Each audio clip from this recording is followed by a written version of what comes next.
Hi, everyone, and welcome to tonight's episode of Culture of Paint. We're going to start off talking about what's caught our eye in the miniatures painting world over the last couple of weeks. Then we'll jump straight into the main topic, where we're going to take a look at some of our favourite armies from our time in the hobby. And then we'll close the show out, as usual, with questions from the chat and having a look at what all our hashtag paint cultists have been up to. Culture of Paint is aimed at a mature audience, and therefore we might use explicit language and discuss adult themes. Now, let's talk about paint.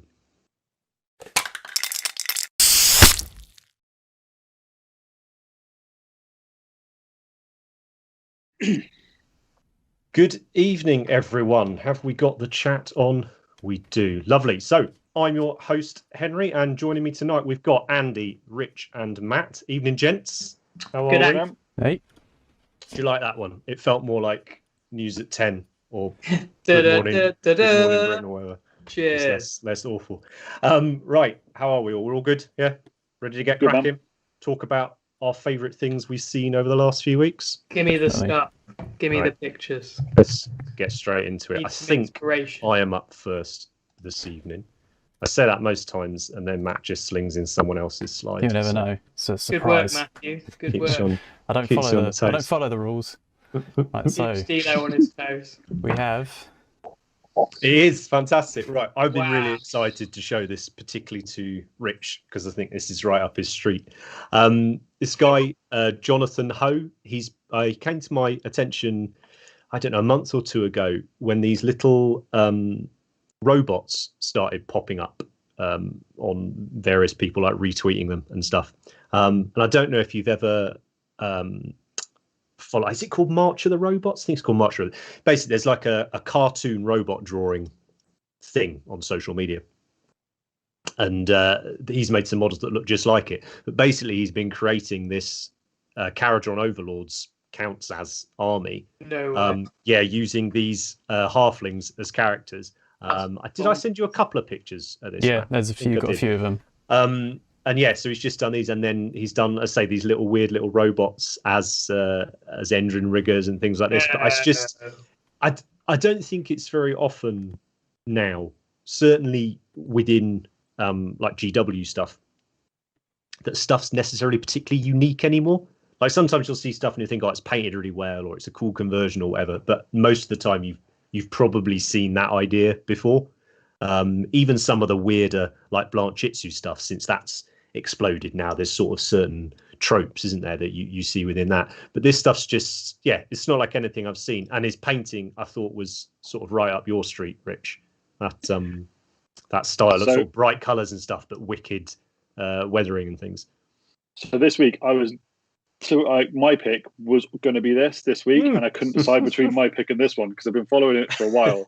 I love it. It's such a good idea. It's cool, isn't it? It's using lots of the halflings from the Blood Bowl kits. And I remember seeing the first one, like you, I'd seen the robots and I thought that looked really cool. But then I saw the first one was he hadn't started painting it yet, and he was building the first Endringer, which had he built what it sits on and all the.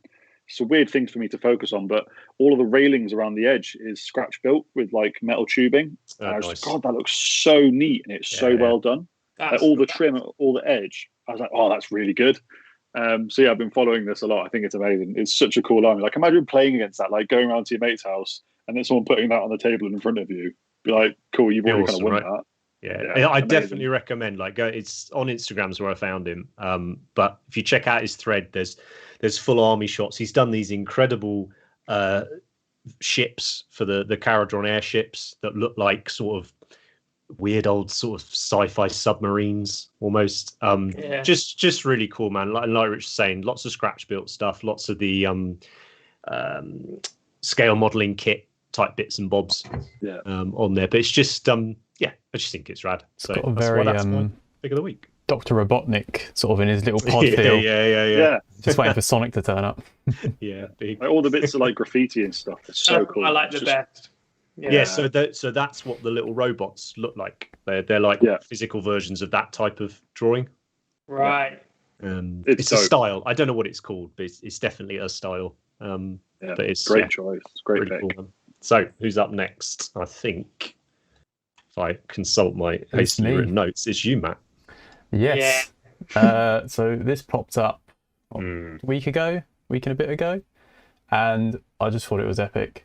I'm not going to try and butcher his name. It's in writing for a reason. Something like that.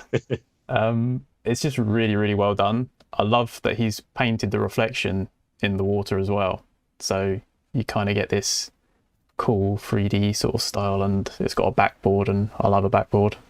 I love that backboard. The soft colour is so cool. It's meant to be a tree, yeah? Or is it just I think like it's a kind wall, of looking into trees, like trees in the background. Oh, yeah, okay, cool, I get it. Yeah, cool. It's just really, It's really all well very done. stylistic, isn't it? Yeah.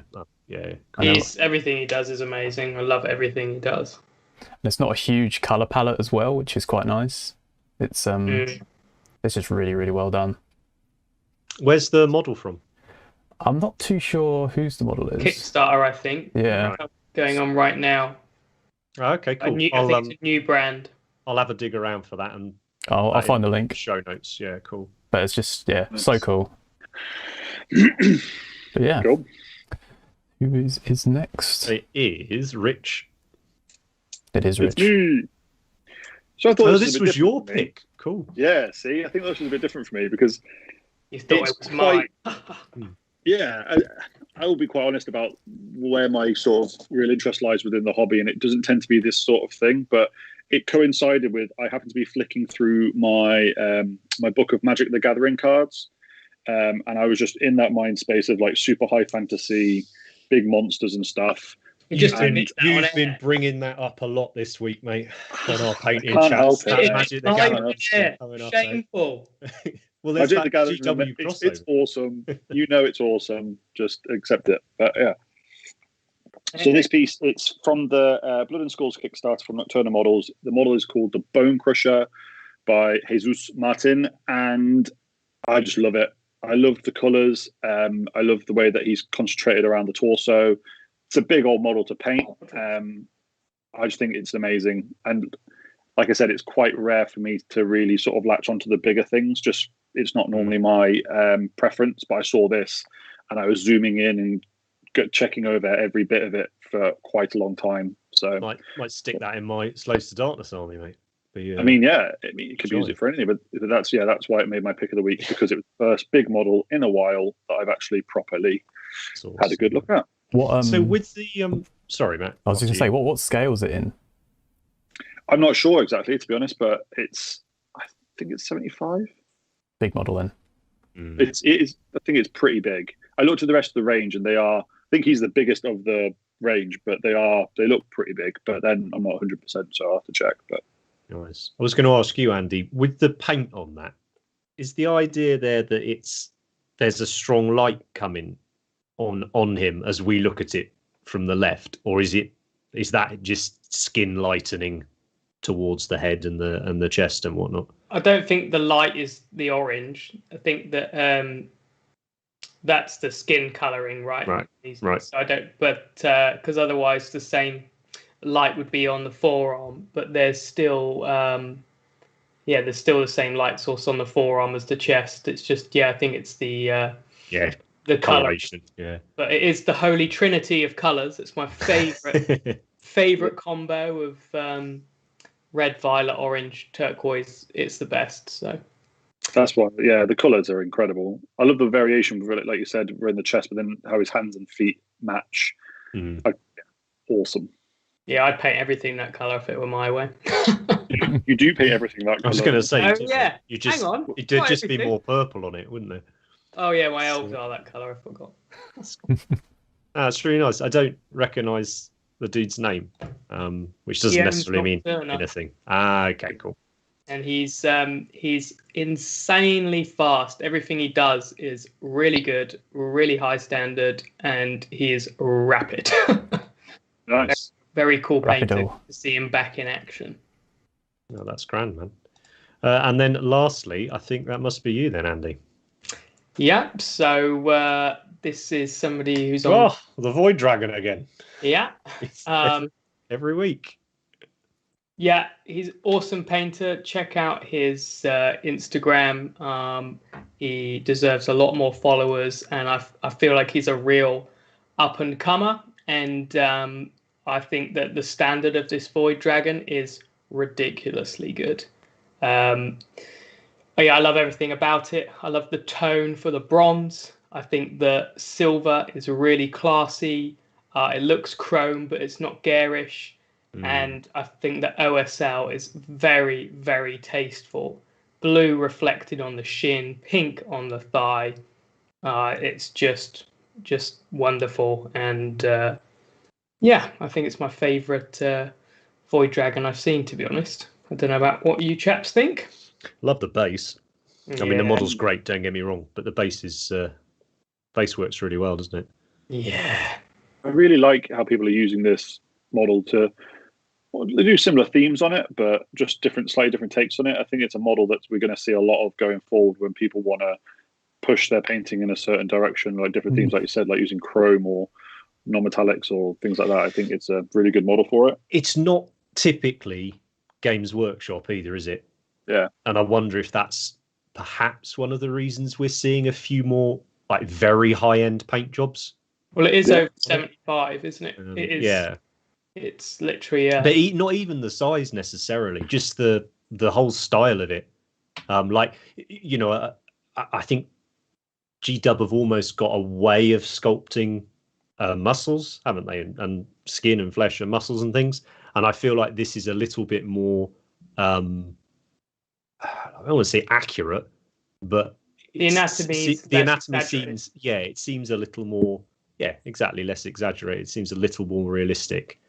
Do you think that comes from the size of it? Because they can do that. Yeah, quite possibly. Yeah.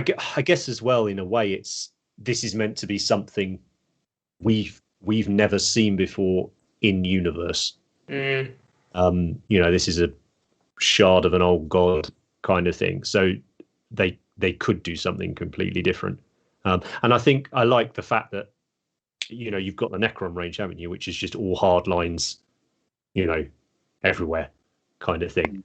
And then you stick this guy in the middle of it, and it's just very cool. I said the other week, you know, I didn't like this model when I first saw it, and now I've really enjoy it to the point where I definitely want to do another one. I need to do mine as well. Yeah. I'd definitely do another one. I've painted one of these myself already, but it was quite a quick, lots of metals, washes, things like that. But I would definitely like to have another go at doing it very differently. Mm-hmm. I think what's quite nice about this one is it's very muted tones. It's not super chromy in your face. It's just really well done, and the gold and the bronze is not super shiny as well, but you can tell what it is, which is nice. Andy, do you know what Thibaut's Instagram is? His actual tag? Tail painting, I think. Cool. What I'll start making sure I do, guys, is when I put the show up on YouTube, I will ensure I put a link wherever possible to everybody's work. So you'll be able to click through to them. Sometimes we're a bit guilty of just assuming everyone knows who we're talking about, just because we spend 90% of our waking time messaging each other with pictures of different people's paint jobs. Tail painting, Adam, that's the one. Nice to see. Quick check on the chat before we move on. Some of the usual suspects turning up. Always forget people from all over the place as well. So we got like Adams, he's just woken up and is watching. Good morning. When we got obviously our European contingent settling in for another exciting Friday night. Well, we're making it more exciting, Mr. Steele, I'll have you know. That's true. I take a sip of my decaffeinated Earl Grey tea. Here we go. Nice one. Thanks, John. Right, so if that's the picks out of the way, I think, Andy, you have picked our meme of the week. Oh, yes. So take it away. Well, I think we had to preface it with the model, didn't we? Oh, yeah, of course. Yeah, so the meme is something to do with this monstrosity. Demon which is very cool. Great model. We all love this. Good times. Yeah. Very, very much like the majority of the new Slaves to Darkness stuff. It just feels like they've gone, we have a 35-year-old IP here. We have phenomenal artwork. We have a great history of models. through Chaos, through all the different editions of the game. Let's just make a better or more modern version of each one when we update it. We saw it with the Knights, with the Warriors, and you're seeing it with Be'lakor now. He's a big lad. I'm curious how big he is in comparison to the old resin one. I reckon the old resin one would come up to about middle of his stomach. Mm-hmm. It's going to be big. Yeah. Yeah, because in the video, I mean, videos can be a bit deceiving, but I'm pretty sure he stood in between a Bloodthirster and a Keeper of Secrets. Oh, I haven't even seen it. Yeah. In the video, yeah, he stood in between them, and he looks comparable. Like, I know a lot of it's wings, but it's in the same ballpark, I think. So that gives us an idea then, doesn't it? The base is presumably the base, the Greater Demons. It's probably 100 or 120 mil base, something like that. But it was interesting. I noticed they did 2 paint jobs, didn't they? They did a 40k version and a fantasy version. I hope it wasn't the same painter, because that would be a rough gig, wouldn't it? Do 4 of these wings. It's a no. So because I thought that was really cool. Sorry, Matt. Go on. I was going to say, because they do 40k in fantasy, that brings in the meme. Yeah, of course it does. Yeah, of course. I bet you this is one of those models which is going to ratchet up in sort of awesomeness, as it were, as soon as you see it 360. Because you know that the way the chains and things are coming off those wings, the way the base is created, it's going to have a huge amount of variety, isn't it, going on sort of all 3 planes or whatever. I'll tell you what, that one skull's loving it though, isn't he? Up in the top right. He's having a great time. You spotted him. Good lad. I just want the base if anyone wants the model. Yeah, that could work, mate. Yeah. We got a deal. Yeah, I think we could go with that. Yeah, nice.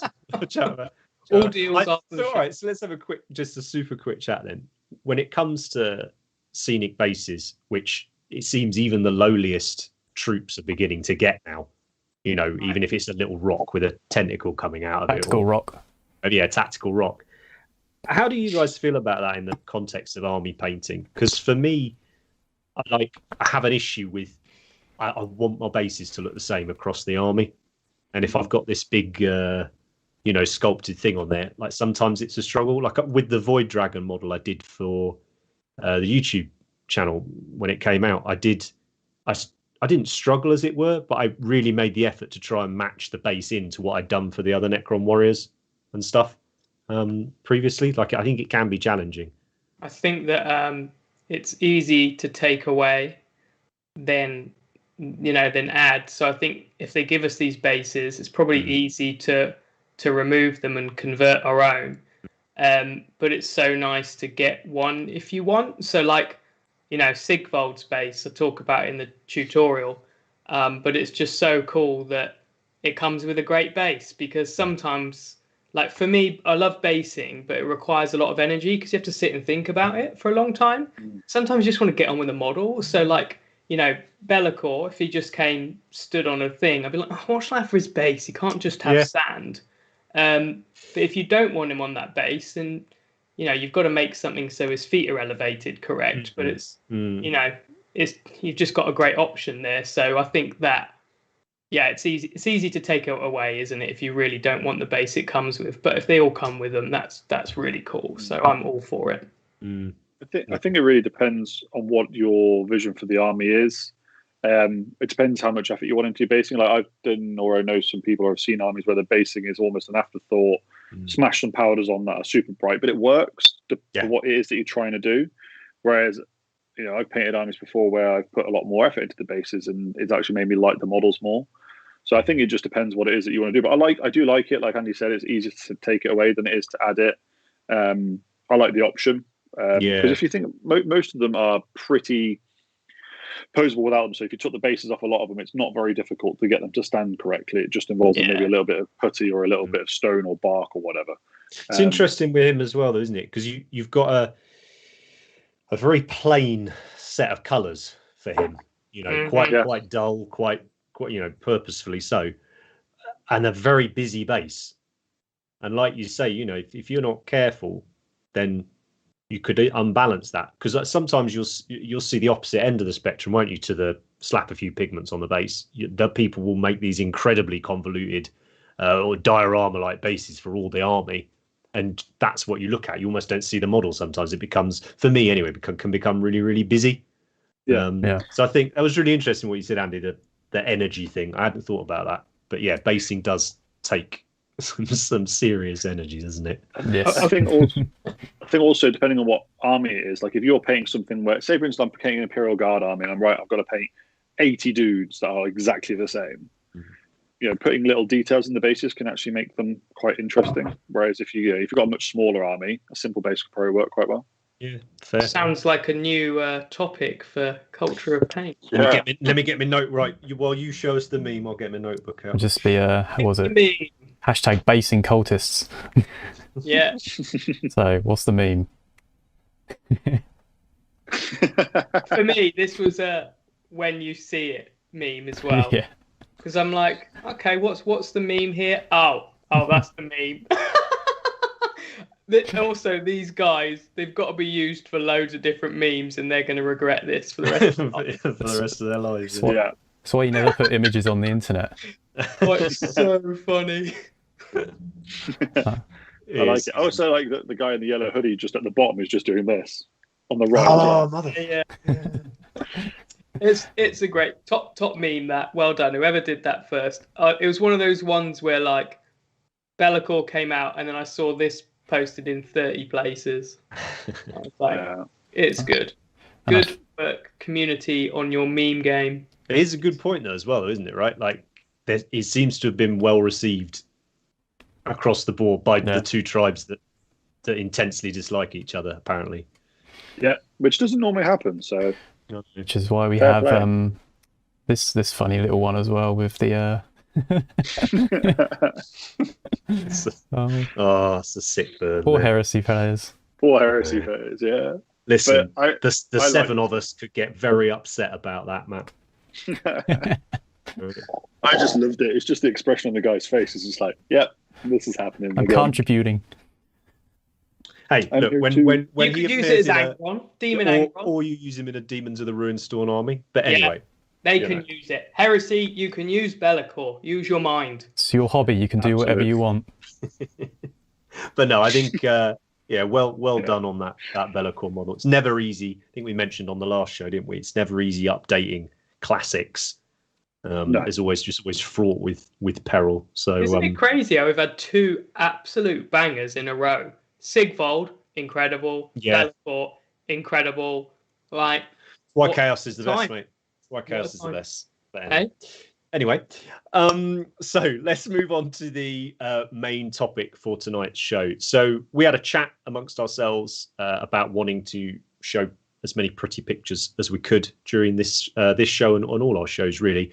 A few people have asked, are we going to do this as a podcast? But we're trying to base the shows around the images that we're discussing. So no is the answer for that. We're intending to keep it just visual as well. Videocast? I don't know what the hell it's called.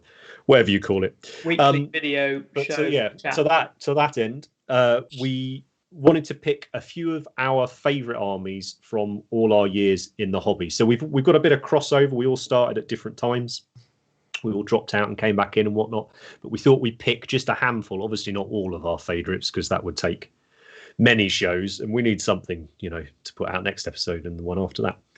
So this one's, a handful of our favourite fantasy armies and a handful of our favourite sci-fi armies. And we've tried really hard to not know what each other has picked. Matt has an inkling because he's the technological wizard and puts everything together. But the rest of us are, are in the dark about this one. So I think we're kicking off with fantasy armies. Is that right, Matt? I think I know we're going to find out. I can't remember which one I picked. Let's see what the slide says. What a wizard. Who's up first? First is fantasy. Oh, shit, that's me. Oh, it's you, right. This is me. Brilliant choice. I couldn't think of a fantasy army for a very, very long time. When I first started the hobby, I was already kind of 17, 18, so I got into it quite late. And I never started with fantasy. I got into 40k, didn't pick up a fantasy army until the first Ogre Kingdoms book came out. So I found it quite difficult. That being said, ever since the first time I saw this, which is I think they're called Swamp Elves. which is by Ex Profundus. If you've never checked out Ex Profundus and you want your mind blown by someone or a group of people that think of the hobby in just about the most unique way ever, you should check out the Ex Profundus website. It's got some incredible stuff on there. They've got a Skaven war machine that they've made out of a Forge World Knight with a real mouse skull on it, stuff like that. It's crazy. But this I loved because I was actually talking to Andy about this about a week or so ago. I love the Lumineth that have just been released for Games Workshop, but for me, they're not how I see sort of elves. For me, elves are a lot darker. They're more Pan's Labyrinth style than they are kind of Zelda high fantasy style, which is how I look at the Lumineth now. So this army for me sort of encapsulated that perfectly. It's not a massive army. It is essentially a large warband. But that's one of the things that I love about it, that they've got the different variations of sizes. They've got odd characters that were spearmen. There's a guy on a horse that's made out of a death corpse of Krieg. Rough Rider, which is amazing. The big guy with a skull is a Forge World model that looks like the Celtic god Cernunnos, which was a big horned dude. I just love everything about it. It's so themed. It's so dark. I think it's amazing, and the paint scheme I think is brilliant as well. It ties everything together brilliantly well. Muted palette, not over the top with sort of level of detail, but enough so that it looks unified, but each model looks unique in their own right. That's why it's my favorite fantasy army. What do you guys think of it? It's a great choice, mate. It's a pretty significant choice as well. Like, so these swamp elves, the guy who painted them, Ex Profundis, Jake Oscar is his name. He actually now writes horror novels for Black Library. Wow. They've done some of the new horror series. When AOS first dropped, it was quite a significant change in aesthetic to what we were used to from the old world Warhammer Fantasy. Even even though the aesthetic had changed in Warhammer Fantasy, it didn't change as much as when we saw the Bloodbound and particularly the Stormcast. And I think it was quite jarring for a lot of people. And a lot of what people loved about the old world was that sort of dark, unpleasant undertone to it. Even though you could have bright colours and all the rest of it, you look at all the Warhammer Fantasy roleplay stuff, all of that, it's pretty bleak. It's pretty grim. Even like, we talk about the grim darkness of the far future and all that. The Warhammer Fantasy setting was pretty dark. And what Jake did was he started this AOS 28 hashtag or movement. I'm sure people will have heard of Inc 28, INQ 28, which was a thing started a long time ago now, and often crosses over with Blanchitsu and stuff. But again, it's this idea of exploring perhaps an alternative artistic take on the setting. And Jake started this really, really early on, and now it's gained a huge amount of momentum. There's groups, social media groups, there's tags, there's all sorts now, and I think you're starting to see it within the official line of things too. Certain things are getting a little bit grimmer. So this was tickles my balls. It's right up my street, this, but it's also really significant within that changeover we had about 5 years ago. This just so cool. I think it's really accurate actually, because if you put this next to some of maybe the new Ulfenkarn stuff, I think there's real similarities there. And I think with the Ulfenkarn stuff, you could do some brilliant similar things to this. And this is quite old now. They did this quite a few years ago. Yeah, it's 5 or 6 years old this year. Yeah. I mean, the AOS 28, Inc 28, that sort of movement lost their minds, didn't they, when Cursed City stuff was shown, because it was it's just a field day. Like the amount of rogue traders, inquisitors, all the sort of characters I think we're going to see from that. Yeah, it has quite a Blanche style to it as well, which is quite cool. Yeah, definitely. It's very cool. And if you look back through it's either on the blog or through his Instagram, you have to go back a long way now. I think he takes you through how he painted some of it. Obviously, he's used textures and things on there, and he's used moss and whatnot. On the Ex Profundus blog, he's got quite a lot of detail about how he painted them. Also, the actual thought process he put into it, which is something I found really interesting, because it's a great concept. But on his blog, he actually talks about his ideas around. It was, I think this is correct, but it was a group of elves that basically got stuck in a forest that got corrupted, which then corrupted them. it was just such a great, like, I love stuff like that. That the fluff that you come up with and the backstory just makes it more real for me. And this was a great concept through to completion. So it was really, really cool. Love it. Yeah. So next. Yeah, let's set up the next one. We've got to be careful, otherwise it'll be like a 4-hour 4-hour stream tonight. It's me. Boom. What a guess. Couldn't We tell. would never have guessed that was you. So there's a reason, and I picked 3 armies from the 3 times I've done the hobby. So there's a whole backstory about me and the hobby, but I did it when I was 10, I did it when I was 18, and I did it when I was in my 20s. So I picked 3 armies that I loved at those times. And so this army is by a guy called Martin Orlando. And the reason I picked this is because when I was like, I think I want to do Lumineth, I sort of, looked around on the Instagrams and the YouTubes. And there was a great chat with the Australian podcast that talks about AOS. I think it's called AOS Coach. And he did a chat with Martin about Lumineth, and I watched that just to hear people talking about Lumineth, and then when I checked out his army, because he was saying he's got an army, I loved it just because of the amount of effort that's gone into it. I obviously love the color scheme, but regardless of that, he's put loads of work into it, and I always think that's just really cool to see. He's used Eldrad, the Eldar model, for a conversion there, and it's so cool. So it was just something that's very current for me in terms of inspiration. So working on Lumineth now, I needed to find some Lumineth armies, and this is very high standard, very cool color scheme, and big. So yeah, hopefully I can get my spearmen done and actually finish my army myself. But you need to look at images like this sometimes. Like I'm struggling with painting mine, so I need to go, it'll be cool, come on, let's do it. So that's why I picked that one. Having watched you, like you said, paint some of your spearmen, and the time it takes to do that army is amazing. Like the amount of effort, like you said, that's got into that. Fair fucking play, because that's not good. That didn't take him 5 minutes. Well. Yeah, that didn't take him 5 minutes. That didn't. Yeah. He's been all in, hasn't he, Martin, since the Lumineth dropped. I think he's always been quite an active person on the AOS, certainly the hobby scene. And I'm pretty sure it was Martin. Yeah, it was, wasn't it, that won 1 or 2 awards when we did that Facehammer sort of live event thing last year. Had some of his early Lumineth stuff in there. You spoke about that Eldrad conversion. He's done one recently using one of the Slanesh models. He's turned it into this creepy, I don't know what the mages are called, but one of the creepy mages. I'm a big fan of the Slanesh elf conversion crossover thing that's going on at the moment. Seems to be quite a lot of scope for that. Did I have another image as well, Matt? Did. You wanted to give someone a shout out, didn't you? Yeah, and I've got a honourable mention.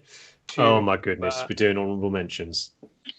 Yeah, because right, gloves are off, Matt. You've got many images coming in now. Oh no. So this was along the same lines, and the only reason I didn't pick this one is because it's like a work in progress army, a bit like mine, and I think when this army's done, it's going to be amazing as well. Great color scheme, loads of effort. So yeah, both those things were like, yeah, this is cool. It's just nice to see. Yeah, I think you have to see, I don't know if you guys agree, you have to see hobbyists doing these armies, because like the heavy metal ones are so amazing, and you can see this huge army, but obviously it's their job. So they smash it. And I think it's just good to see them in the wild, and hobbyists put the same effort in and come up with cool color schemes and stuff. So yeah. Oh, definitely. And you also tend to see hobbyists often take photos of the whole units and armies more. Like you think about it, when we see the like pros, as it were, versions, it either tends to be a really close cropped image, doesn't it, of a character or maybe the unit, or if it's an army shot, it tends to be on a wonderful board with lighting and all the rest of it. And I've noticed it when filming the videos for YouTube that what you're seeing on screen just doesn't look anything like the model when you pop it down on the desk. And that's how the vast majority of us are seeing these models all the time. Yeah. So I really like sort of candid hobbyist shots. I was going to say the same word. Yeah. You know, just what do they actually look like? You know, when you're at the club or whatever. That's right. We have just had in the chat though. People are wondering if we will ever have an episode where you don't talk about elves.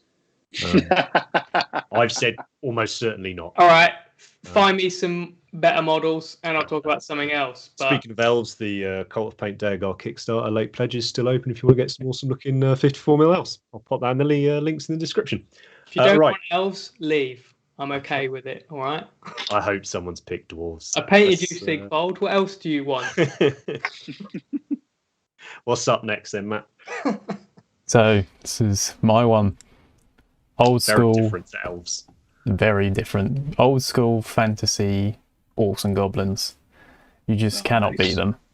It's yeah. I love especially big those old rock rolls. Yeah. No. New ones, no. Old ones. Go with these. Old metal ones that you can lob across the room. Great. It's yeah. Nothing really beats just like a massive horde army. It's not going to do well most of the time, but like it's just annoying for someone else to play against. What was it? We were doing when the old world was ending with Triumph and Treachery. Did you ever play that? Yeah.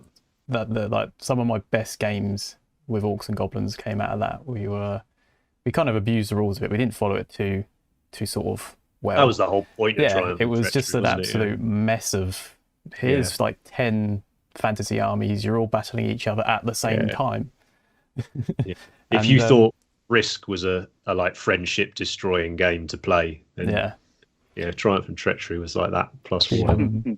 Because was it the spiders I was playing when we were playing Triumph? One of my friends, he had 80 was it Black Elf, the Blackguard spearmen things? Is it? No, they're just the spear ones. They went and he charged that into my spider, and I didn't die initially, and I got some attacks back, but it made him retreat, and he ran off the table. So all 80, yeah, all 80 off the table, dead. Old rules are the best rules. And it was just hilarious because the spider was half dead. It was on like 5 or 6 wounds left or something, and it was just so funny. And orcs and goblins to just special place. I can't really get enough of them. The guy that did the voice acting in Total War for the orcs, I've worked with him a few times, and hearing sort of Grimgor Ironhide's voice down the telephone is really freaky. It's that's awesome. It's a really strange thing, cool. But yeah, you cannot beat old school horde armies. That's a good shout. Ross has just mentioned, and I was going to say we're going to get a ton of this, I suspect, when this goes out to the rest of YouTube. Old school is a perspective thing, you know. For some people, old school would be much older than this, but for others, this is old school for them in the hobby. We've got old school coming, don't you worry. Yeah, so your definition. But be nice. But yeah, I mean that edition you've chosen that from was. I mean, I don't think we'll ever see a 28-ish mil rank and flank game with that quantity of miniatures on the board again. I just don't. Like it was silly, but it meant you got to see awesome sites like this. Like that's a other than maybe that boar regiment, that's a legit like army you could have faced if you went to an event or a weekend. Probably not painted quite as nice, but no, that's. I really miss trying to fit all of them onto a movement tray. and like you had to like model them in such a specific way just so that they weren't like standing crooked, and it's just like, okay, that one has to go there. Exactly. Now number them. Yeah, I numbered mine. And just ridiculous BSBs. That was just great. Hey, it looks like they might be making a comeback in Age of Sigmar, right? Bring back the flag then. That's what we want. And girls, bring back the flag bearers. people. Yeah. But yeah, it was a great time, like right before the world blew up. Yeah, I want to paint. I really do. That spider's on my list of models I'd like to paint. Like, I don't necessarily want a whole greenskin army, but I'd really love to paint that spider. Stood the test of time. It's not really old, really has, hasn't it? Doesn't need changing. What is it? Do you remember the first 10 years old at least? Do you remember the first time you ever saw that model? Like, holy shit! Yeah. It was one of the first real biggies, wasn't it? Yeah. I think it was the biggest model at the time. The biggest plastic one. Definitely. The carrier thing for all the little goblins on top is nightmare. It's I love the model. I hate whoever made that specific bit. It breaks any time you touch it. Yeah. Okay, great. But, maybe I'll go and have a look on now. How much are they? Like Don't 45? do it, 45? No shopping whilst. All right, sorry. It's going to be a dangerous show tonight, this one. Yeah, we're on a dangerous path. Okay, what's up next? So, next up, I think we're into 40k now. Was that all? I doubt it. No, we're not. I sincerely doubt that one, Matt. We have yours. Wow. Now it's a bit more old school. So for my choices, I decided to go with a lot of nostalgia, but also stuff that I thought was maybe quite significant within the context of tabletop gaming painting and or army painting, that sort of thing. Partly just because I'm a coward and I couldn't pick real life people to choose because there was too many to choose from, so I just chose the faceless corporations versions. But the reason I chose these dudes was I had my first ever painting lesson on some of the Skaven Blood Bowl team, GW Wolverhampton, GW Dudley. Yeah, I remember Manan dropping me off. It's effectively that's what GW was daycare. Fresh. Just spent the day like painting these dudes like this. Painted my whole team. Used to absolutely brutalize my best mate. Used to run rings around him. And the very last thing that ever happened, like the last game of Blood Bowl I played as a kid sort of thing, was one of the crowd threw a rock and killed my thrower. Wow. So the irony stuck with me to this day. Interestingly, not remotely interestingly, we just started playing it again recently on the computer, on the Steam version, and something not dissimilar happened in about our third or fourth game back. So 20 years later, still going. But no, there was no other reason to say it was my first ever painting lesson, and I certainly wouldn't have imagined 20 plus years later to be to hopefully be providing that service to other people. Because I know for me, like the difference it made having someone who appeared to know what they were talking about take you through painting as you were doing it. So not just watching a tutorial or anything like that, but actually having that person in there in the flesh to sort of chat to and go, oh no, put that there, stop doing that, less on your brush, blah, blah, blah, blah, blah, blah. But yeah, I love these guys, man. Still got them in a box somewhere. And the mutants. Oh, sounds like you need to paint one. Misty-eyed nostalgia, man. I also think that the new Skaven team is my favorite, certainly my favorite of the plastic teams. I thought it was absolutely brilliant. Skaven, I have an obscene amount of Skaven from this era. I would say 10 plus kilos of this. I didn't say that because I put it in the loft the other day. That's a year long project. That one. What you were saying though about Matt's last pick though, that was like what Skaven was one of those armies, like 40 infantry, 40 infantry, 40 infantry, couple of big bits behind it, the big screaming bell. They were that army. I love the classic Vermin Lord. It's one of my favorites. Yeah. I think it's also one of those ones as well, isn't it? It's very Games Workshop. Like a lot of the other stuff is your classic fantasy things, whereas Skaven is very much them, and Jez Goodwin is sort of his baby. But yeah, so that was my choice. Also, red. Look at those red toenails.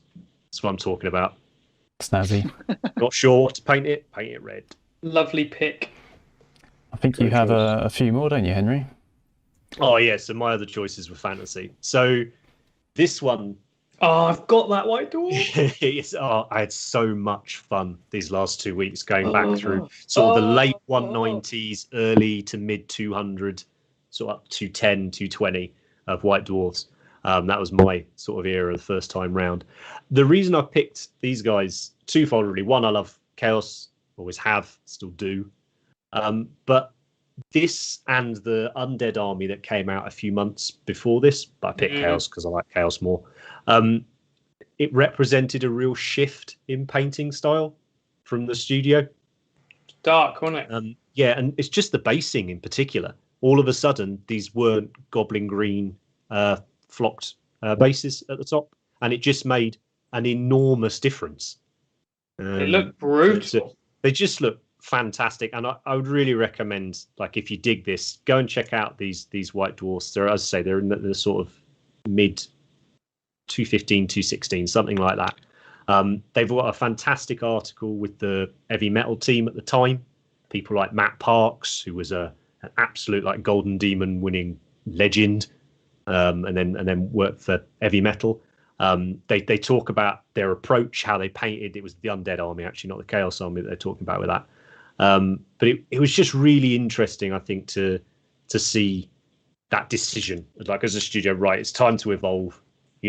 For better or worse, they are and they were the leaders, the market leaders of this, and when they want to change something, it changes something for everybody. They can influence trends so much. And I think that's what happened with this. Also was really impressed with the paint jobs on when I went back and looked at it. Like the shield and the banner. Yeah, right? the banner, right? It really stands up. Amazing. Yeah, a lot of that stuff stands up. My sort of honourable mentions, I guess, if Andy's getting one, I'm having one. This was the era with the very first Tale of Gamers series run by White Dwarf, which was where they had 4 of the crew would be given a budget each month, and they'd buy some models and paint them and build an army. It's gone on to become everybody does it now. It's a fantastic way of sort of slow grow with your mates. And the editor at the time, Paul Sawyer, fat bloke, he did a Beastman army because the models were new, and he did them all with black, like really like jet black skin. Just loved it. His was not going to be my choice though. My choice is going to be the Bretonian army from that Tale of Four Gamers. Richard Gunson, flawless 5th edition Bretonia. Will never be beaten. Is the greatest Bretonia you're ever going to see. So we should move on before I just keep going. I think you've got one more page that you wanted. Oh, this is all good stuff. Yeah. So again, it's this, it's just more and more of the change. I mentioned it earlier with Bellacore. I really love the sort of pride and faith they have in their Chaos IP. Yeah. It's been consistently good throughout all the editions since the 80s. Yet you could show someone, say someone dropped out in 1989, you could show them a Chaos Warrior from now, and they would know straight away. They'd know what it was. You could show them the Lord of Change, a Plague Bearer, a Minotaur, whatever. They'd know it. And I think along with Skaven, I feel like Chaos is one that GW really went off on. I think this is the best era for Chaos for me as well. Maybe because that's where I first saw it.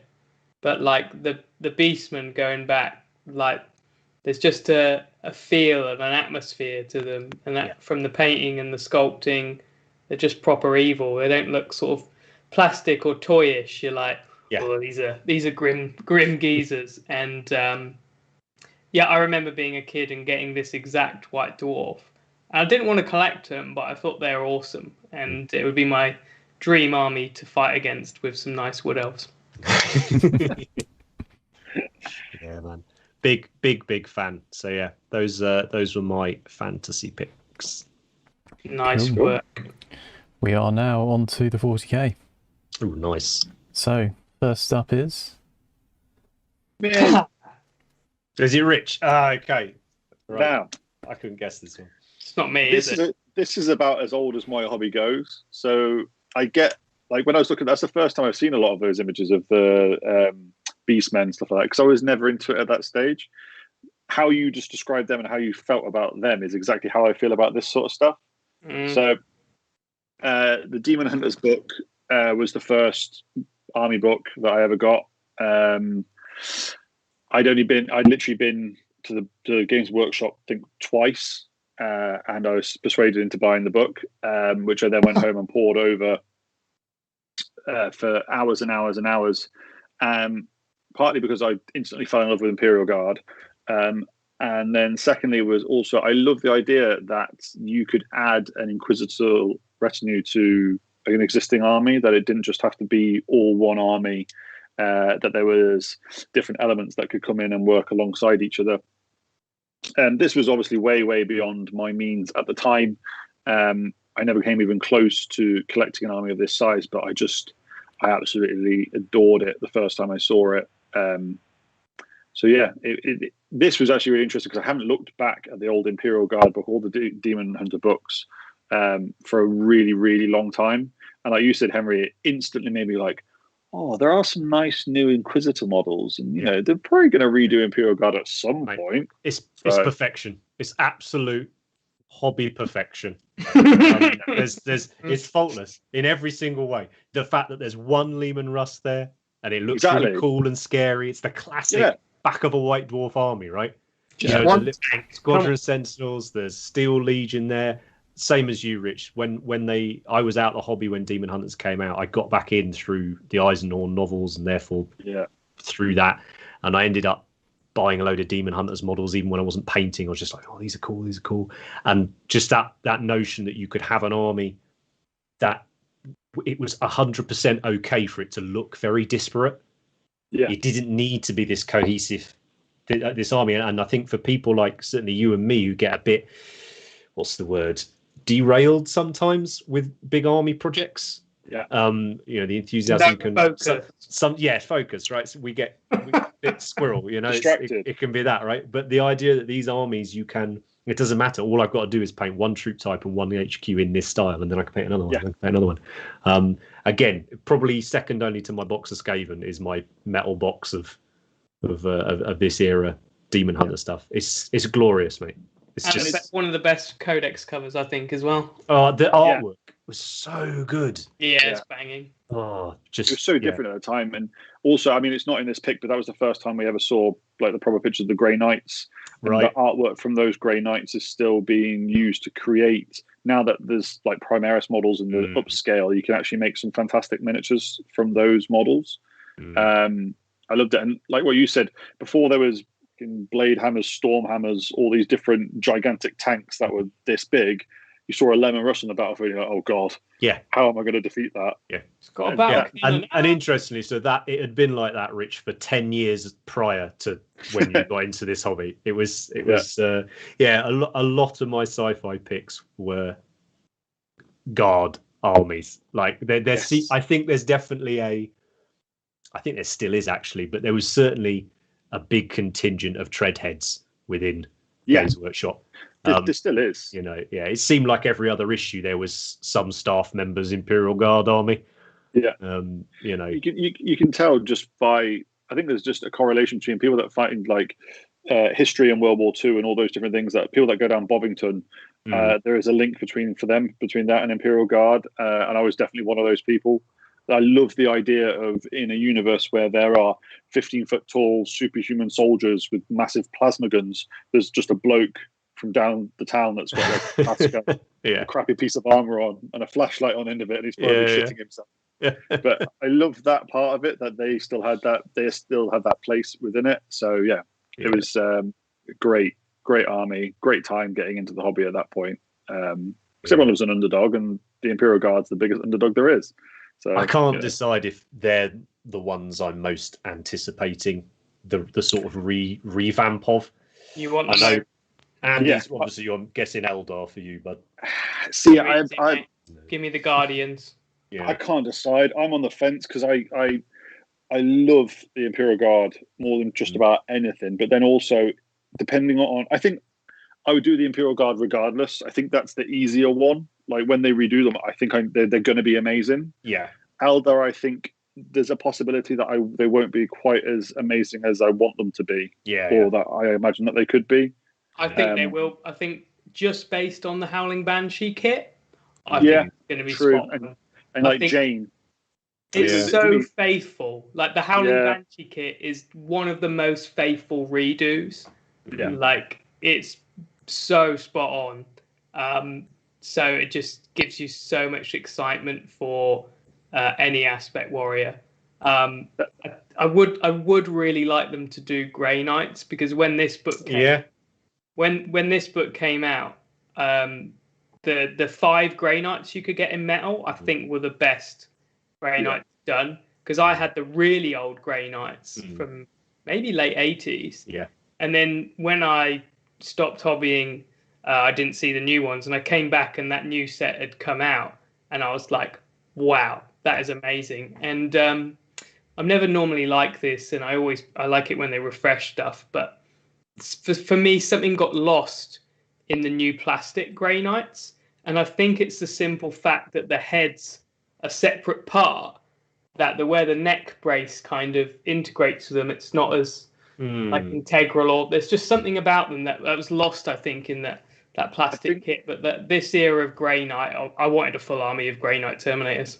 Yeah. I think also with that, I agree with how it got lost a little bit. Like when in this book, if you took a Grey Knight army, 25 models. Yeah.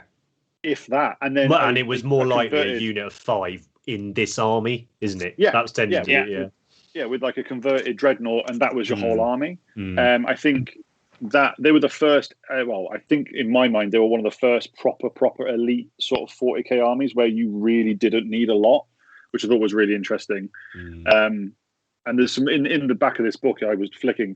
This was the book that kind of taught me that I could change the Games Workshop models, because in the back there's a whole page where I don't think I've seen people do this in current codexes or books, where people who work for Games Workshop had done kit bashes on loads of random models, including the Grey Knights models, to create Inquisitors and Inquisitors like gangs. Yeah, it's the back page, isn't it? The book.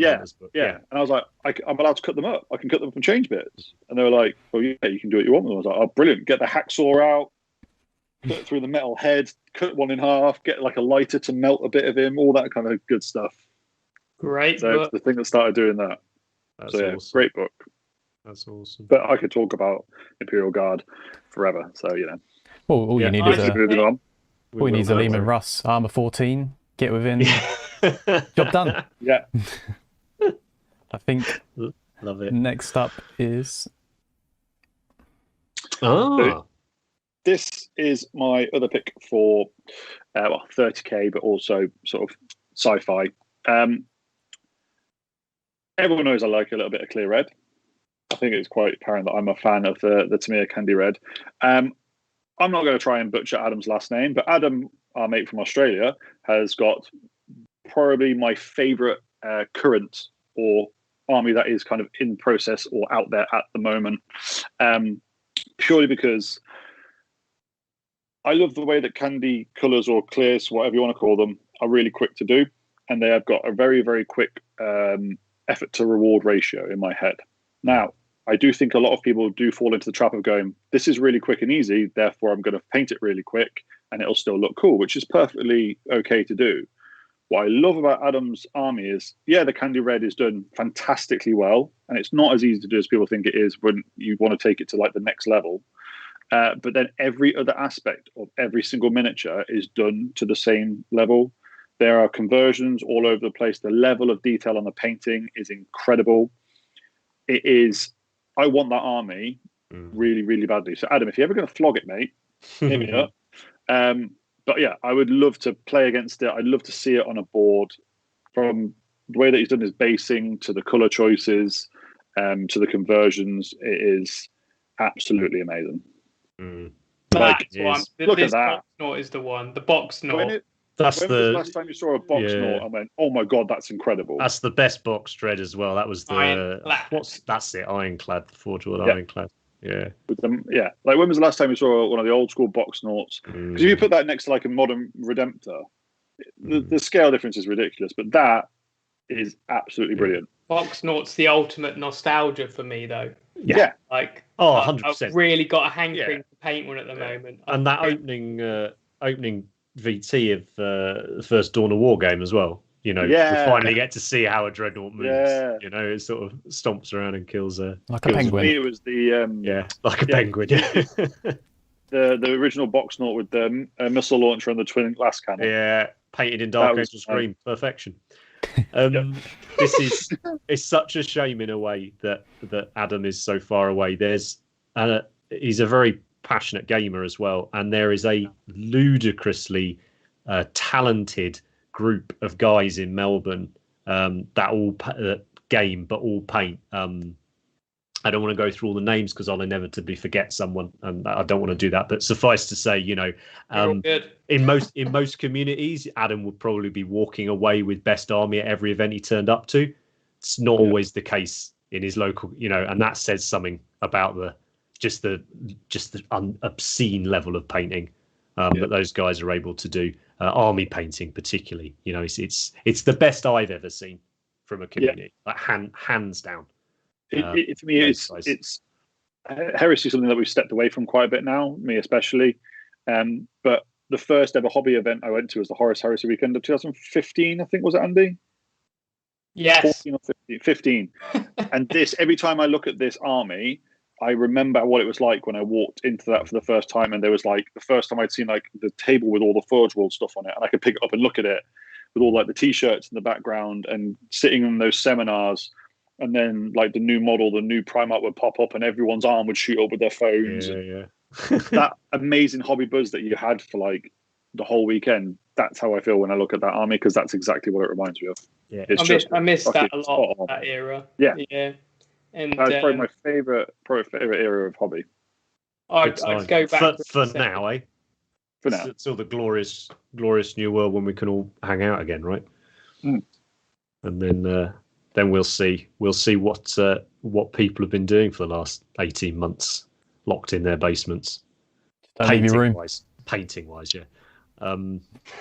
It's a wicked choice. I'm glad. Yeah, I think I had this for one of my picks of the week, actually. So well done, Matt, on editing that out.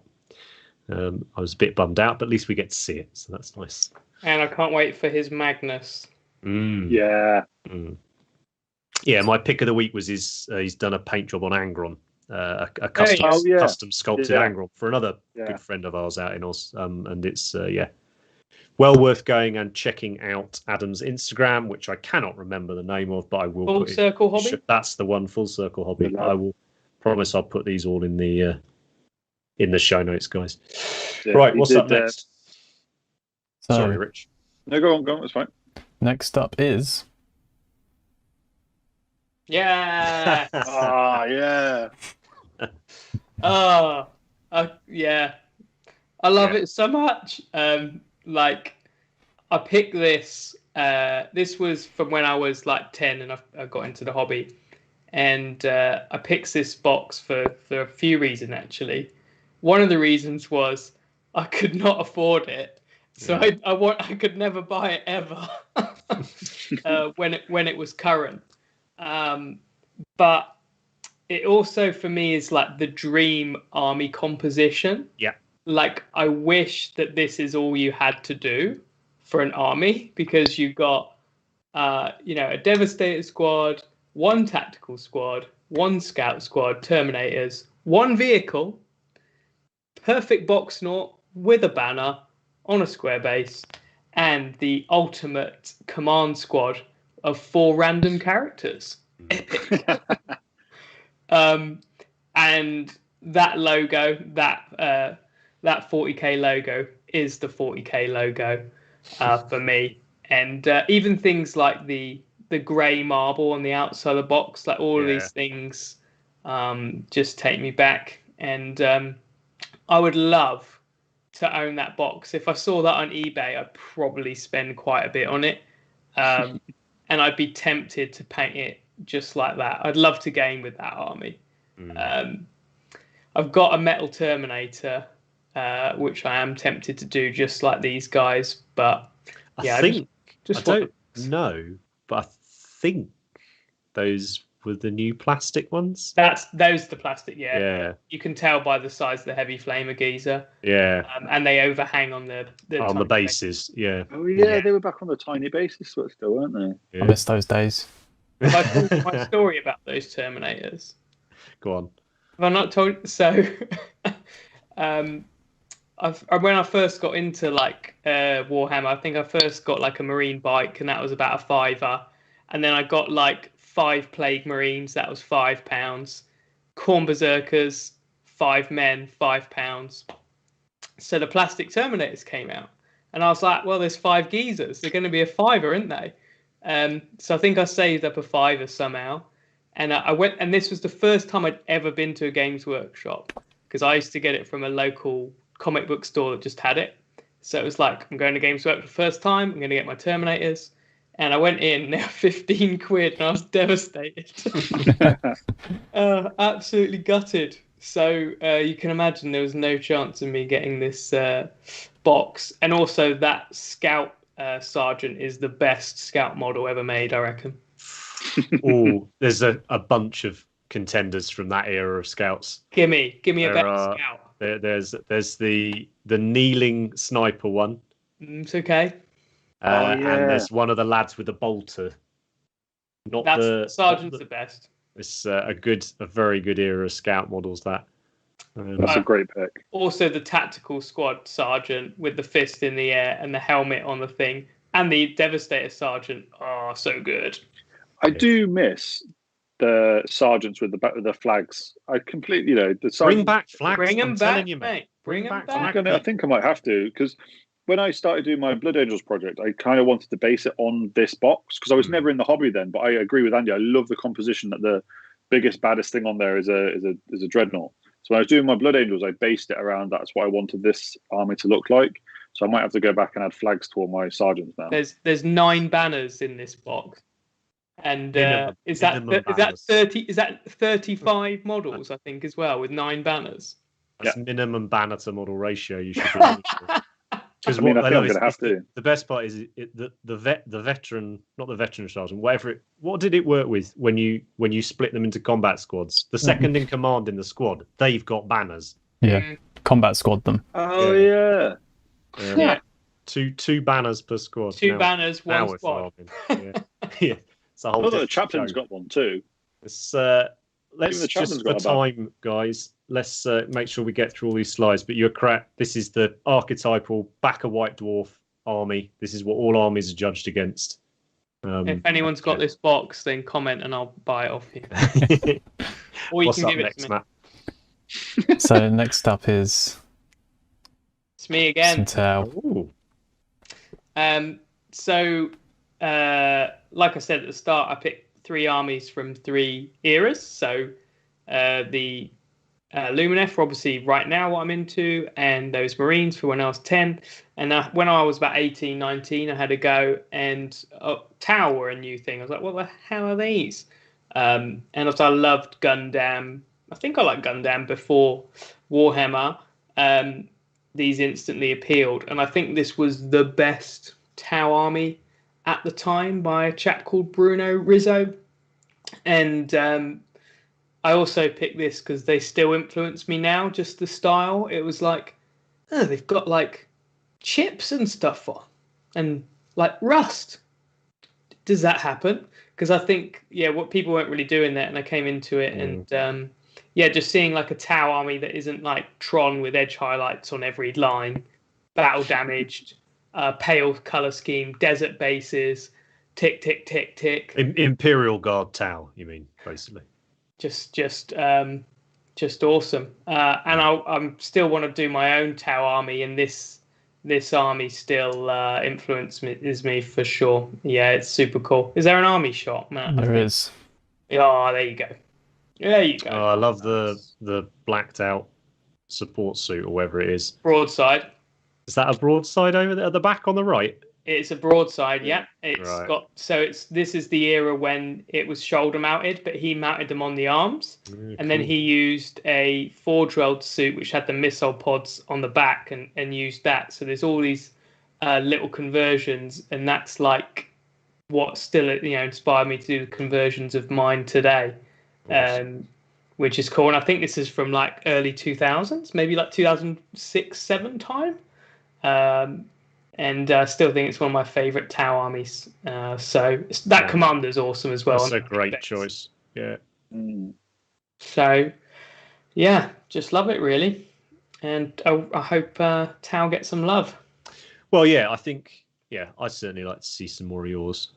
Let's make that a priority. Eh? Maybe next week. Let's do it. So that's all I've got to say on those, really. Amazing.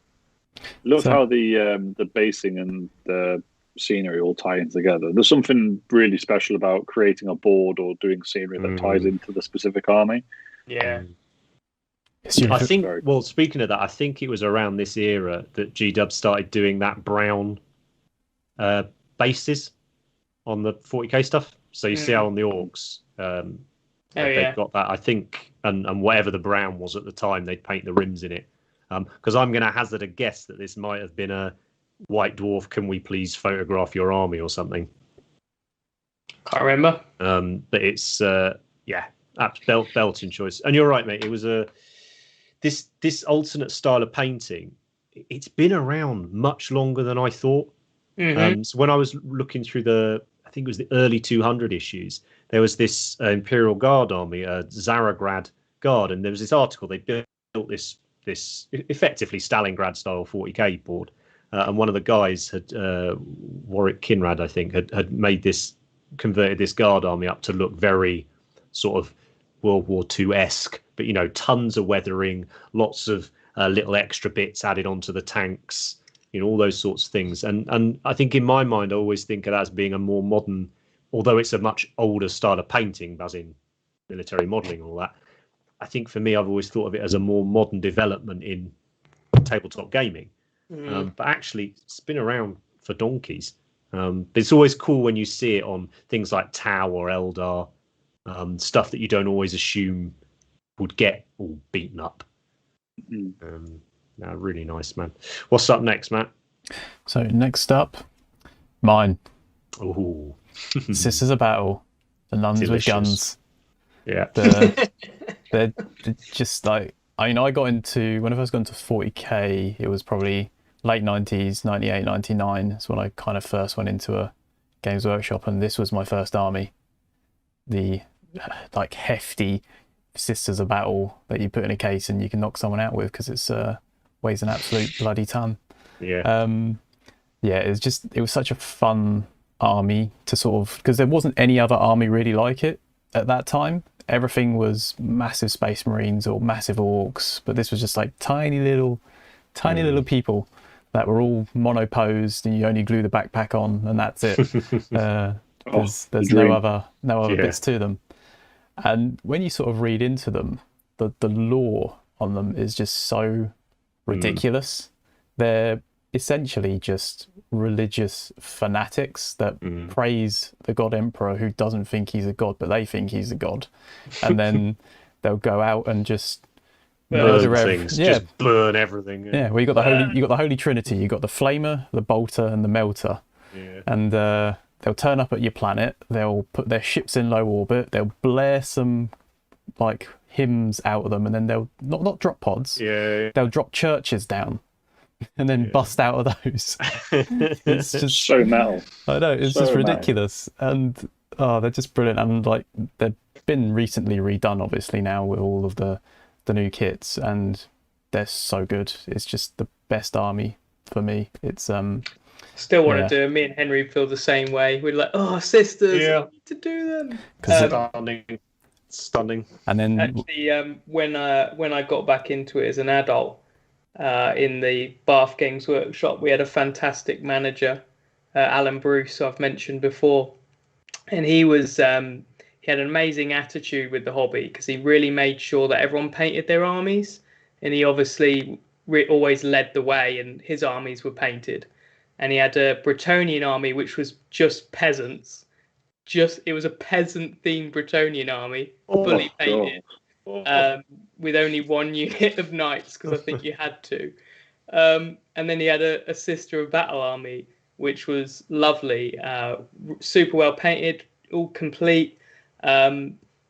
and I don't think they were very good. I seem to remember. I think he basically relied on his exorcists when you had the forge little turret, and I think everything else was not so great. But I just always, it was like the only fully painted Sister of Battle army I ever saw, I think, and it was all really well done. So, they were super expensive to buy originally. I think they were like, what was it? You got 2 heavy bolters in a pack, and that was B category, and it was like £11 something for 2, and it was just insane. And then when, what was it, 2004, the prop Witch Hunters Codex came out, and they got obviously their new Exorcist, they got their new Rhino upgrade kit for the base standard Space Marine Rhino, and then the Repentia came out and all that stuff, and it was just, and obviously you got all the Inquisitors as well. The was it Kamarazov, the Throne of Judgment, and it was just ridiculous. He's got a brilliant line or something, isn't it, about this? The dude's like, he declares the dude innocent of his crime but guilty of wasting my time. Yeah, basically. It's just like, and it's just so good. There's something about Sisters. It's like, what's that? Their motto's like something along the lines of like, innocence doesn't prove anything. Something, and just an absence of guilt. It's just, they're just brilliant. And I think they did the same thing in the Demon Hunters Codex that they did in here. You have the what was it? The conversion bits. Yeah. And that was just so cool to see. So different. And it was the late 90s, early 2000s for these things were just great. And then I got 2 cases of the old GW cases full of them, and I'm just like, I'm never selling those.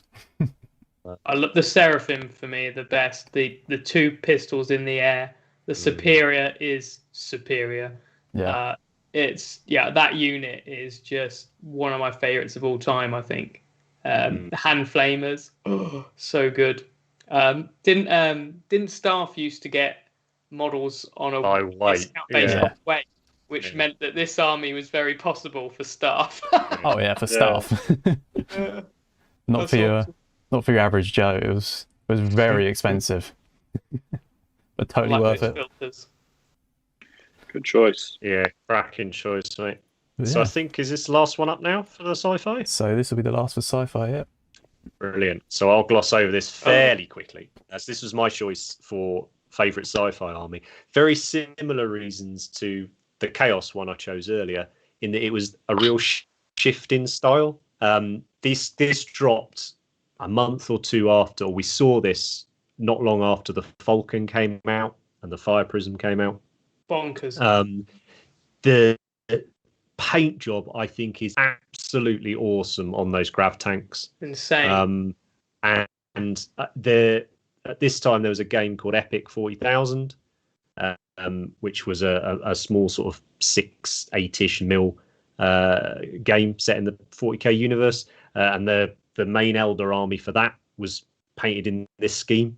I loved it and tried to replicate it so many times and just couldn't, as a kid or whatever, young teen, whatever it was. I did it at 10. But it's just again, it was, for me, it was a real shift into, as I was perhaps slightly maturing as a person, going from being like 10, 11, whatever, to early teens. It felt like this was a bit cool. It was becoming a bit more gritty, a bit less in your face, scarish kind of thing. But I just think the color combo, friggin' awesome. And that's all really, exactly the same reason as I chose the Chaos Army. It was just a significant shift in the studio painting style. But much as I'd love to bang on about it, I'm conscious of the time, and I really want to talk through our Paint Cultist picks this week. So thanks, chaps. That was brilliant. I've now got a million more ideas to think about and projects to not paint. I suspect we'll revisit this topic at a later date, probably more than once. But let's move on to... Yeah, I know, mate. It's just Anyway, we need to move on. Right, Paint Cultist. So we'll close out the show. We'll take a look at the chat, and then we're going to take a look at what work people have been doing and posting on social media using the hashtag paint cultist. It's got to the point now where it's incredible. Our choices for the week. What I've done this week is pick the hand for the guys. I haven't seen them yet. So I'm going to. Guys, if you're not following that, please see a wonderful variety of miniatures, both scales and settings. And you also see a fantastic breadth of hobbyists there as well. It's really exciting to see people saying, "Oh, I'm new into the hobby. I've watched the show. What do you think of my first Space Marine or whatever?" And then you've also got some guys and girls in there that are legit top tier paint. So if you want a jumping off point for find people to follow, minded paint obsessives, go and check out the hashtag paint cultist. I think you lagged out there for a bit, Henry. Just lost you for a second. Sorry, bud. I was just waffling. I doubt it was particularly interesting. Go on the hashtag. Yeah, go on the hashtag. Bring Hit on. me up with Right, so we have first up. the first slide. Nice. Ooh, So it's one of the new Necron something Mancers. That's cool with as the fuck. cool Channel 4 logo skull as you rotate, which will mean absolutely nothing to any viewers from outside the UK. Oh yeah, Channel 4.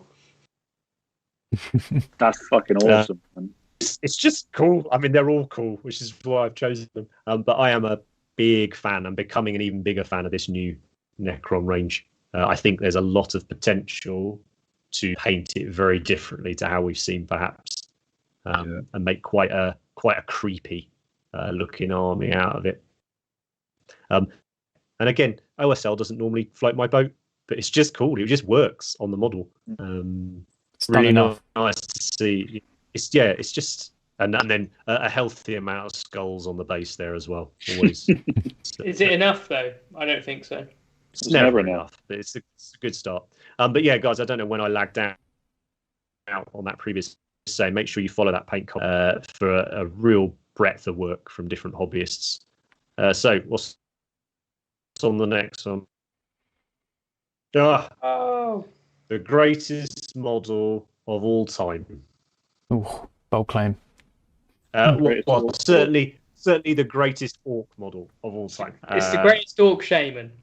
So it's this I'll was agree with that. sculpted by Brian Nelson. Always loves Warhammer orcs painted in not Warhammer skin tones. And I still think this model's just superb. And it's just a lovely paint job, isn't it? It's quite nice, quite amusing, quite pastel colours. If I didn't see the name of who'd painted it, I would hazard a guess it was a European. But it's got that sort of, that era when was it? Like the early 40s. We saw a lot of the guys, Spain, France, Italy, winning Golden Demons and stuff. Yeah, it's that sort of vibe. Love the little purple dags or purple flames on the hood. It's the Holy Trinity again. It's just a fantastic model. I sadly chopped the face off the last one I had. Unbelievable. I know. It's bad, wasn't it? after saying it's the best. I know. Well, it was unintentional. It was a second-hand piece. It was all glued together, and I just cut off a corner of his face, and that was it. Threw my toys out of the pram. But yeah, that's irrelevant. Luca, fantastic paint job on it. Thanks for tagging it. What's up next, Matt? Oh, so can't have a paint cultist gallery without some Space Marines. And I've just realised now it's not what I thought it was. I thought this was a Howling Griffin model, but it's not, is it? It's a fist with just a lot of. Oh, I think we lost. We lost Henry. Nope, he's back. Have a chat about it, guys. If I'm lagging out, you guys have a chat. Yeah, it's very cool. Yeah, it's a really cool model. We've seen this model a lot because obviously within the Indomitus box, it's been around a bit, but it's nice to see that people are still finding it interesting to paint, and it's a really, really nice version of it. Nice use of the red. I really like the base. Yeah, very, very cool model. I like it a lot. Good work. The face is really well done as well. It's got that nice highlight on that side. Yeah. It's all really very cool. Good. If that's for an army, then that army will be mental. I hope that's a single figure. Yeah, because he's going to put in some work if that is for an army, but fair play to him because it looks brilliant. It's not helping with my hankering to do yellow either. So, Or a Space Marine, got to paint a Space Marine from time to time just to keep the eye in, an old one, Space Marine palette cleanser. Yes, exactly. What's up next, Matthew? So next up is. Haha, no way. That's you in a few years, Rick. Yeah, literally. I've seen retirement. I've seen quite a few of this version going around, and it's really, really cool. It's you've never seen a model depicted in a wheelchair before, though I've never seen one. Which is nice to see. It's getting a bit of attention. Yeah. Who makes it? Does anyone know? I'm not too sure the manufacturer. I'd have to find that out. But that is a really, really good point that you made, Matt, that you don't see a lot of representation for people that are different, like bodily able just within the hobby. So I think that is really cool that is something that someone's to bear. And they've done a really good job painting it as well. I really like the base. The base looks really cool. I love the stone anvil. That's dope. Yeah. I love the idea of a dwarf charging down at an army, spikes on his wheels, proper like Barland style out of the Hobbit or whatever it is. Yeah. It's just brilliant. It reminds me, it's a bit like Terry Pratchett-esque for me. It reminds me of that sort of crazy dwarf, sort of crazy barbarian style, which I think is really, really cool. And they'd have that funny element as well, wouldn't they, in like Discworldy stuff? There's always that little bit of comedy sort of thing. Yeah, it's really cool. Nice. So what else we got? Next up is... Very cool. Seen a lot of good stuff with tattoos recently. I think that what tends to happen, which is a good thing about social media, is a few people might try something brave or, do something creative, and then other people have a go, which is great. So, you might see people doing a lot of busts with tattoos on social media, and that makes other people do it. And that's a positive thing, I think, because, then you get to see more cool models like this. I think that's a nice thing now about social media is it kind of spreads around things, and you definitely get trends in painting. But when it's something good and creative, like free-handed tattoos, then let's go. Everyone have a go. It's I haven't done one for ages, but I remember trying it loads, and it's a really cool element to have, and it works on busts and 28mm models as well, of course. But yeah, tattooing is definitely a kind of model bucket list, I think, to do. Yeah. With the tattoos, it's very. I always find it very difficult to try and figure out how to get it so it looks like it's actually sitting under the skin. It's because like you can paint it on top and it's like, well, it just looks like it's painted on top. There's no sort of depth to it, but like this is done really well, and it looks like it is actually sitting under the skin like a tattoo should, which is really cool. It's a bit like chipping, really. Like when you do when you use chipping fluid, like the paint's physically lower, and that does actually help with your eyes. And I think that I've tried it before where you actually like glaze over the top of the tattoo, and it does, because there's like paint over the top of it, it does help with your depth perception, I think. But yeah, it's a real challenge, because actually to freehand something on is obviously hard, but you could do that. But to make it feel like a tattoo, definitely a really cool thing, and something everyone should at least have a bash at once, I think. So yeah, definitely. Nice. There's probably definitely an episode around that kind of thing in there somewhere. Got it written down, mate. Yeah. On the notepad. We got any more? So I think we have one more. I think there's one. This one's just for you, Rich. Oh, that's really cool. Nice. I love a kit bash. We've got to do a kit bash episode. But say, what was it? The Orc Shaman, bit of Mechanicus. I'm seeing loads of this guy at the moment. This Shaman's getting painted left, right, and centre.